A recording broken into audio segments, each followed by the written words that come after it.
तो नमस्कार, कैसे हो आप सब। आशा करता हूँ अच्छे होंगे। दोस्तों, आज है दिन थर्सडे का और आज डेट है 5 जनवरी 2023 और टाइम अभी हो रहा है दोस्तों शाम के बज चुके हैं 7:24 और मैं अभी आ चुका हूँ द्वारका मोड़ सेवक पार्क। लास्ट स्टॉप हुआ था सेवक पार्क में द्वारका में, तो लोकेशन डाली थी लोधी स्ट्रीट से, लोधी रोड से, फिर साउथ एक्स वाली साइड से आ गई थी बुकिंग। 89 मिनट्स बता रहा था, तो उनका यार ले ली जाए सेवक पार्क, कोई नहीं अपने घर के पास में है। तो आते आते सीएनजी भी डलवाई ली थी रास्ते में। आपका नाले वाले रोड से ही ले आया था, थोड़ा सा चेंज किया था रास्ता। तो बिल कस्टमर का तो उतना ही आना है, थोड़ा सा चेंज करके अपना सीएनजी डलवा ली। क्या है कि अब दोबारा वापस जाना नहीं पड़ेगा, क्योंकि अभी यहाँ से मैं ड्रॉप करता फिर वापस द्वारका में जाता, सेक्टर 12-13 में जहाँ मिलता है इस्कॉन टेम्पल के सामने से डलवाता, तो स्पेशल जाना पड़ जाता। इससे बढ़िया है कि टाइम अपना बचाओ। तो सीएनजी मैंने डलवा ली। सीएनजी आई थी दोस्तों 634 रुपये की सीएनजी आई थी, तो रेड में आ गई थी। रेड में थोड़ी सी पहले की भी होगी, तो एकदम फुल सिलेंडर हो गया। 700 रुपये तक की सीएनजी आ चुकी है। तो एक बार में जब आप सीएनजी डलवाते हो तो इतने की आती है, क्योंकि आजकल क्या है कि दोस्तों आपको भी पता है सीएनजी पंप पे क्या है कि अच्छा खासा प्रेशर मिल जाता है। 220-210 ऐसे चलता है। तो 9 किलो सीएनजी आराम से वैगनआर में आ जाती है, और डिज़ायर में भी 9 किलो आती है, एर्टिगा में भी 9 किलो से ऊपर आई जाती है 6 प्रेशर हो तो, क्योंकि तीनों में सिलेंडर वैगनआर का ही लगा हुआ है। तो इस वजह से क्या है कि एक बार में क्या है कि ये पूरे दिन सीएनजी हमारी चल जाती है। तो हमें मतलब फिर शाम को ही मतलब नेक्स्ट डे के लिए डलवा लो, या फिर अगर आपको एक्स्ट्रा काम करना है और नाइट तक करना है तो आप फिर एडवांस में डलवा के रख लो, तो वो बेनिफिट रहता है। तो मेरे को रेड पे जब आई नहीं थी, जब मैंने डलवाई थी, गोम लोकेशन लगा दी थी, तब द्वारका की आई, तो फिर मैंने सीएनजी रास्ते में ही डलवा ली। तो इससे क्या है कि टाइम बचा दिया। तो अब मैं जा रहा हूँ घर की तरफ। तो दोस्तों आज मैं मॉर्निंग में निकला था, करीब वही टाइमिंग अपना होता है 8:30 का। तो 8:30 से पहले कोशिश तो करता हूँ दोस्तों, पर हो नहीं पाता निकलते निकलते। और आजकल ठंड भी बहुत ज़्यादा है। आज सुबह आपने मॉर्निंग में देखा ही होगा आज ठंड कितनी ज़्यादा थी। तो 3-4 दिन ऐसी रहेगी, ठंड बहुत ज़्यादा कड़ाके की पड़ रही है। तो दोस्तों जो भी भाई सुबह सुबह निकलते हैं 6 बजे 5 बजे जिनका शेड्यूल है, जिन्होंने अपना टाइम सेट किया हुआ है, तो दोस्तों अपना ख्याल रखो। प्रॉपर तरीके से कपड़े पहन के, अपना ढाक के, मफलर वफलर लगा के निकलो, क्योंकि ठंड है इसका नाम, और अगर लग गई तो फिर आपको बैठा देगी घर पे 4-5 दिन के लिए। तो आप भी सेफ रहोगे और अपनी फैमिली में भी आप सबको वो कर पाओगे, ठीक है। तो दोस्तों आज मॉर्निंग में निकला था 8:30, और पहली ट्रिप सोचा था गुड़गांव की मिलेगी, पर गुड़गांव की आई नहीं आज पहली ट्रिप। तो मेरे पास आ गई थी ओखला की, ओखला फेस 1 की आई थी। आपका जो कालका जी मंदिर से राइट मुड़ते गोविंदपुरी मेट्रो स्टेशन से मुश्किल से 600 मीटर दूर पे ही था। तो वहाँ उनको छोड़ा, और आज भयंकर जाम मिला पालम पे 8:30 के टाइम पे। क्या है कि मैंने सोचा था कि चलो यार स्कूल की छुट्टी है तो पिकअप उठा लेता हूँ, क्योंकि अभी क्या है कि मैं वैसे लेता नहीं था इस साइड की। मैं कोशिश करता हूँ गुड़गांव की मिल जाए तो सुबह सुबह गुड़गांव पहुँच जाओ, फिर वापसी में डाल दो, तो मतलब अप डाउन में 700-800 रुपये बन ही जाते हैं। पर ऐसा हुआ नहीं। तो मैंने कहा चलो स्कूल की छुट्टी है तो हो सकता है ट्रैफिक कम मिले, और ट्रैफिक कम क्या और ज़्यादा ही मिला दोस्तों। ट्रैफिक ऐसा मिला कि पालम पे कम से कम 10 से 12 मिनट का जाम था। स्ट्रेच जो लंबा था, फ्लाईओवर चढ़ते ही स्टार्ट हो जाता है। तो मैं कोशिश करता हूँ फ्लाईओवर नहीं चढ़ के नीचे से जो पालम वाली रेड लाइट है वहाँ से लेता हूँ, और रेड लाइट क्रॉस के ऊपर चढ़ा देता हूँ। तो जिससे क्या है कि जो नीचे से पालम के फ्लाईओवर से ट्रैफिक स्टार्ट हो रहा होता है वो पूरा बच जाता है, और आधे उसमें हम पहुँच जाते हैं। तो वहाँ से फिर ये लगा लो पालम का, तो आपको पता है वो तो कंटिन्यू रहता ही है, क्योंकि सुबह के टाइम में क्या है कि बस स्टैंड, जब तक वो बस स्टैंड नहीं हटेगा तब तक वो ट्रैफिक जाम हमेशा लगा ही रहेगा, चाहे आप कुछ भी कर लो। तो वहाँ पर क्या है कि पब्लिक भी रुकती है और गाड़ियाँ भी रुकती है, सवारी भी भरते हैं, प्राइवेट टैक्सी वाले, ईको वाले, वैसे टैक्सी वाले भी लेते हैं पालम की एयरपोर्ट की। तो वहाँ से फ्री हुआ, वहाँ से और आगे गया तो अंडरपास पे फिर जाम मिल गया। द्वारका अंडरपास पूरा पैक पड़ा हुआ था। तो रीज़न कुछ नहीं था, एक आध गाड़ी कोई ख़राब हो जाती है तो उस इसकी वजह से स्लो चलता है, एक आध कोई बस लग गई थी। फिर यहाँ पर ट्रैफिक मिला, उसके आगे गया मैं आरटीआर फ्लाईओवर के ऊपर, एमसीडी का ट्रक खराब पड़ा हुआ, तो उसने टाइम लगा दिया। तो वो मतलब 1-2 घंटे तक वहाँ पर ट्रैफिक रहा ही रहा, क्योंकि मैं दोबारा चक्कर भी लगा था तब भी मैंने देखा वहाँ पर वो एमसीडी का ट्रक तो हट चुका था, कोई और टेम्पो लग गया था। तो एक से मतलब एक ही इत्तेफाक होता है कि एक ही जगह पर 1-2 बार 2-3 गाड़ियाँ खराब हो जाती है। तो वहाँ से मैंने फिर दोस्तों मैं पहुँच गया था ओखला। ओखला से मेरे पास सीधा ट्रिप आ रही थी, छोटी सी गोविंदपुरी की। तो मैंने पिक नहीं करी। तो मैंने कहा यार ये अब सुबह सुबह काम करने का टाइम है, अब 1-1 किलोमीटर की ट्रिप में पैसे बनने नहीं है। तो फिर मैंने सीधा उसके बाद मेरे पास स्किप कर दी थी वो ट्रिप। दूसरी ट्रिप आई मेरे पास जनकपुरी की। तो जनकपुरी की मैंने सीधा उठा ली। मैंने कहा चलो कोई नहीं यार, आज गुड़गांव नहीं भेज रहा तो नहीं जाते, लोकल कर लेंगे। तो लंबी ट्रिप थी, 23 किलोमीटर की ट्रिप थी। उसको छोड़ा मैंने। वहाँ से छोड़ने के बाद फिर मेरे पास दोबारा आ रही थी एयरपोर्ट की। तो एयरपोर्ट की मेरा मन नहीं किया, क्योंकि एयरपोर्ट साइड क्या है कि इधर दिल्ली कैंट वाला पूरा जाम रहता है और एयरपोर्ट द्वारका वाला साइड भी जाम मिलेगा। और फिर एयरपोर्ट से खाली आओगे महिपालपुर वापस, और फिर महिपालपुर का रूट चेंज कर रखा है। तो इसकी वजह से मैंने सोचा यार छोड़ो, एयरपोर्ट की अभी नहीं लेनी। एयरपोर्ट की स्किप करी। फिर मेरे पास सीधा आ गई बस बिहार साकेत की। तो साकेत की मैंने उठा ली। 52 मिनट बता रहा था साकेत की ट्रिप का। तो साकेत की ट्रिप मैंने ली। उसको जैसे ही ड्रॉप किया मेरे पास एडवांस में ही आ गई बुकिंग। तो सीधा फरीदाबाद की। मैं कहा यार अब फरीदाबाद की चलो 40 मिनट बता रहा था। मैंने यहाँ से ज़्यादा लंबा तो है नहीं फरीदाबाद, शॉर्टकट सूरजकुंड वाला रूट है वो, तो वहाँ से आराम से निकल जाएंगे। तो मैंने एक्सेप्ट कर ली फरीदाबाद। और बुकिंग आई थी दक्षिणपुरी से। अब दक्षिणपुरी की बुकिंग और मदनगिरी की और कानपुर, तिगड़ी, बत्रा, संगम विहार की बुकिंग क्या है कि थोड़ी सी रिस्की होती है। तो इस बुकिंग में क्या है कि चलो दक्षिणपुरी का एरिया थोड़ा सा साफ है, वहाँ पे आप ले सकते हो। बट मैंने 3 किलोमीटर बता रहा था। तो मैंने यार उससे पहले मैंने फ़ोन करूँ। अब नाम देवोलीनन था राइडर का। मगर देवोलीनन आप पता लगे नाइजीरियन हो। तो मैंने फिर फ़ोन किया उसको। मैडम कहती है मैं नंबर दे रही हूँ एक उनका, वो उनको बोलो लाल बिल्डिंग स्कूल के सामने खड़े थे। मैंने कहा चलो भाई नंबर दो। नंबर दिया, बात करी। तो कहते हैं हाँ जी मैं खड़ा हूँ, आप आ जाओ। मैंने कहा चलो फिर ठीक है मैं आ जाता हूँ। मैं 5 मिनट दो।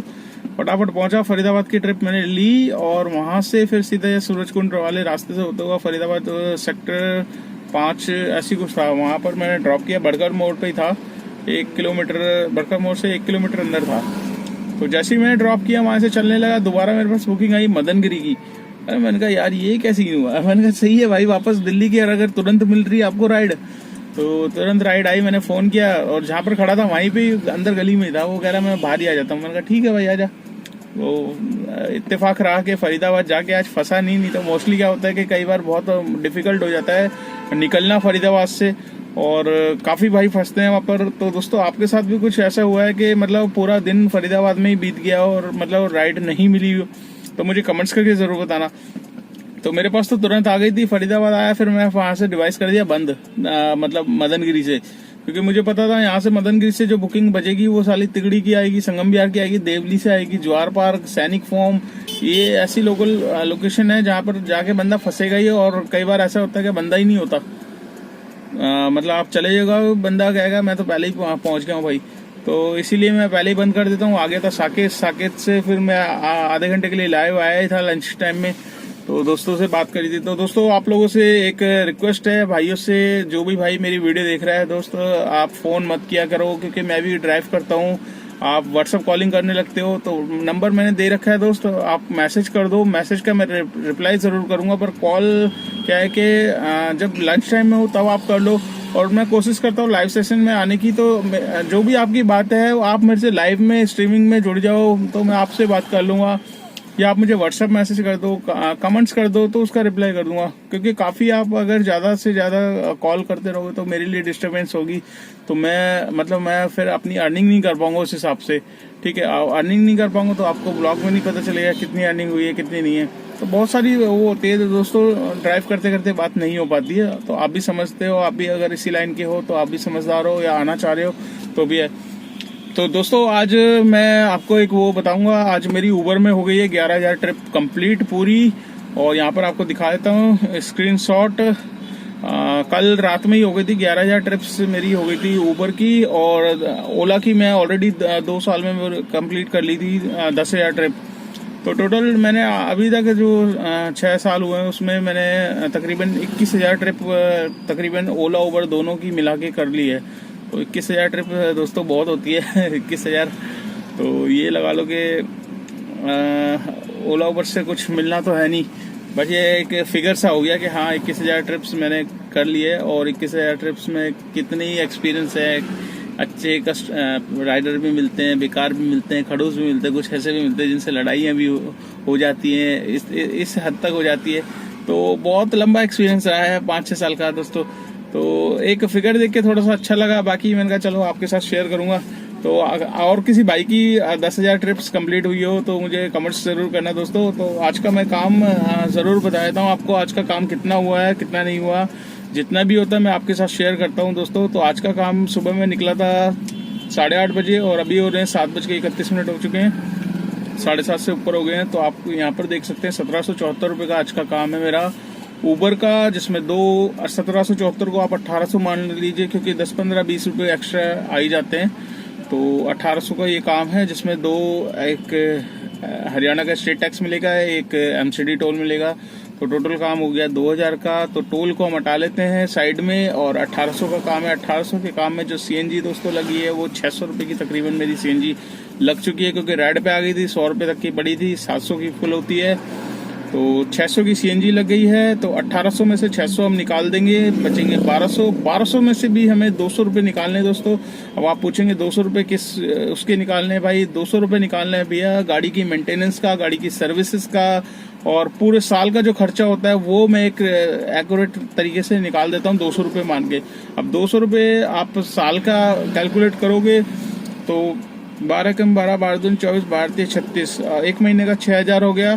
तो 36 दूनी 72, 72,000 रुपये दोस्तों साल का खर्चा होता है। उससे ऊपर ही पहुंच जाता है, कभी कभी नीचे हो जाता है। एक अप्रॉक्स 200 रुपये का जो है वो मान के चल रहा हूँ। अब आप पूछोगे यार इतना कैसे हो जाता है? दोस्तों अगर आप कैलकुलेट करोगे तो सब कुछ हो जाएगा। गाड़ी की इंश्योरेंस ही 18,000 से कम की नहीं होती है, ठीक है, 20,000 ये मान के चल लो। गाड़ी के टायर इस टाइम पहले आ जाते थे 10,000 में, 2500 रुपये का एक टायर पड़ता है। अब 3,000 से एक टायर कम नहीं पड़ता, 3200, 3300, 3500, 3.5 का एक टायर पड़ रहा है। 15,000 ये हो गए, कितने हो गए दोस्तों? 35,000 हो गए। और गाड़ी की सर्विस समझ लो 3,000 रुपये हर महीने, बांट दिए 36, 35 दूनी 36, कितने हो गए? 70, 72।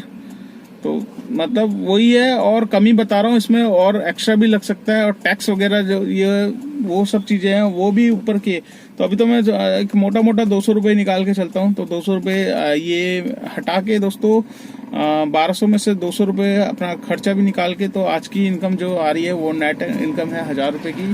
तो 1000 रुपये में मेरे को किसी को कुछ नहीं देना है, 1000 रुपये में ये सब मेरा अपना है, इसी में मेरे को अपना आगे का फ्यूचर करना है। बट अर्निंग बहुत कम है, काम थोड़ा कम है, आपको भी पता है। काम अभी क्या है कि ठंड की वजह से काम कम हो रहा है। कल भी मैंने पूछा था काफ़ी भाइयों से, तो उन्होंने कमेंट्स में यही बताया था भैया ठंड भी है, और कुछ ड्राइवर भाइयों ने बोला था इन ड्राइवर की वजह से हो रहा है, किसने बोला था स्कूल में छुट्टी है, स्कूल की छुट्टी है। तो मोस्टली दोस्तों जो रीज़न है वो स्कूल की भी छुट्टी है, और ठंड भी बहुत ज़्यादा है, कड़ाकेदार ठंड है।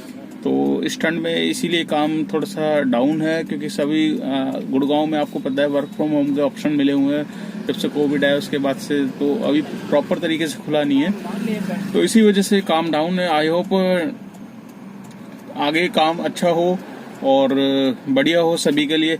ठीक है दोस्तों, तो इस ब्लॉग को मैं यहीं पे एंड कर लेता हूँ। वीडियो आपको कैसी लगी लाइक ज़रूर करना, चैनल पे फर्स्ट टाइम हो तो चैनल को सब्सक्राइब कर लेना, दोस्तों के साथ शेयर करना मत भूलिएगा। और अगर आप मेरी वीडियो फेसबुक पेज पे देख रहे हो तो उसको भी फॉलो कर लेना दोस्तों, और शेयर भी कर देना। और आपके कुछ भी कमेंट्स हैं, कुछ भी अगर आप मेरे से बात करना चाहते हैं तो लंच टाइम में मैं लाइव आता हूं दोस्तों। व्हाट्सएप ग्रुप पर आप ज्वाइन कर लो, उसमें मैं लिंक शेयर करूंगा, उसमें आप मेरे से बात कर सकते हो लाइव आके। और कुछ भी आपकी जानना चाहते हो ओला उबर के बारे में तो वीडियो वाइज लिंक लगा हुआ है, आप देख सकते हैं ओला उबर में कितना काम है, गाड़ी कैसे ले, नई गाड़ी लेने में फ़ायदा है, एर्टिगा से आजकल कितना काम हो रहा है, वैगनआर से कितना काम हो रहा है, छोटी गाड़ी लेने में फ़ायदा है या पुरानी गाड़ी लेके चलाने में फ़ायदा है, या डिज़ायर लें, सारी की सारी वीडियो मैंने डाली हुई है दोस्तों बना के। तो आप वेट मत कीजिए, लिंक दे रखे हैं, लिंक वाइज जाइए। अगर वहाँ नहीं मिलती वीडियो तो आप वीडियो सेक्शन में जाइए, वहाँ पर आपको डेफिनेटली सारी की सारी वीडियो मिल जाएगी। तो इस वीडियो को कर लेते हैं यहीं पे एंड, और मिलते हैं कल नेक्स्ट डे नेक्स्ट ट्रेनिंग पे। Till then bye.